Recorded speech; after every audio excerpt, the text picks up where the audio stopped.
Pernahkah kamu begitu mengagumi seseorang sampai sekedar melihatnya tersenyum sudah cukup membuat harimu terasa lengkap? Lalu tanpa sadar, kamu mulai memberi lebih banyak daripada yang kamu mampu terima kembali. Kisah ini bukan tentang patah hati biasa, ini tentang bagaimana rasa sakit yang datang diam-diam justru menjadi guru terbaik untuk mengenal diri sendiri, belajar mencintai dengan sehat, dan memahami bahwa tidak semua yang kita inginkan harus kita miliki. Hai, selamat malam. Perkenalkan, namaku Jaka. Aku sedang merekam podcast sederhana ini dari Kabupaten Banyumas pada tahun 2026.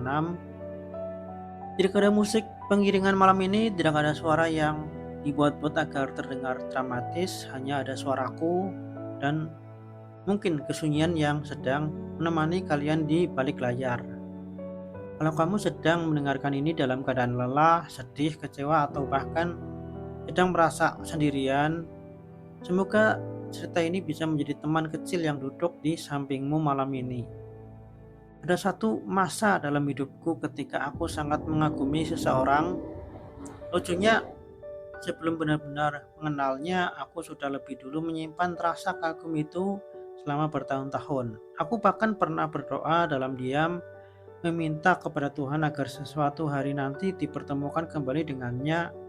Tidak harus menjadi siapa-siapa, tidak harus memiliki hubungan istimewa, bahkan jika hanya berpapasan sebentar, aku merasa itu sudah cukup. Dan ternyata doa itu dikabulkan. 2 tahun kemudian aku benar-benar bertemu dengannya. Aku bisa berbicara dengannya, aku bisa melihatnya dari dekat. Saat itu aku merasa menjadi orang yang sangat beruntung. Aku belajar bahwa doa tidak selalu datang secepat kita inginkan, tetapi seringkali datang pada waktu yang paling tepat. Namun di balik kebahagiaan itu, aku melakukan satu kesalahan. Aku menaruh harapan terlalu tinggi. Aku memberi terlalu banyak perhatian, aku selalu ingin membantu, aku selalu ingin hadir.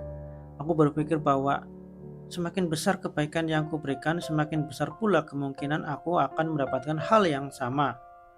Ternyata hidup tidak bekerja seperti itu. Ada satu titik ketika aku mulai merasa lelah, bukan karena dia jahat, bukan karena aku buruk, tapi karena hubungan yang sehat seharusnya berjalan oleh dua orang yang saling melangkah, bukan satu orang yang harus berlari sendirian. Saat itulah rasa sakit datang. Dulu aku mengira rasa sakit adalah musuh, karena aku tahu rasa sakit seringkali adalah pesan, seperti tubuh yang demam untuk memberitahu bahwa ada yang perlu diperbaiki. Hati yang terluka juga sedang berusaha menyampaikan sesuatu, bahwa ada batas yang perlu dijaga, bahkan ada harapan yang perlu diturunkan, bahwa ada seseorang yang perlu dilepaskan, dan yang paling penting, bahwa kita tidak boleh mengorbankan diri sendiri demi mempertahankan sesuatu yang terus-menerus melukai batin. Aku akhirnya belajar berkata tidak, belajar menerima bahwa tidak semua orang akan menghargai kita dengan cara yang sama, belajar memahami bahwa mencintai seseorang tidak boleh membuat kita kehilangan diri sendiri. Jika saat ini kamu sedang berjuang melepaskan seseorang, percayalah, melepaskan bukan berarti gagal mencintai.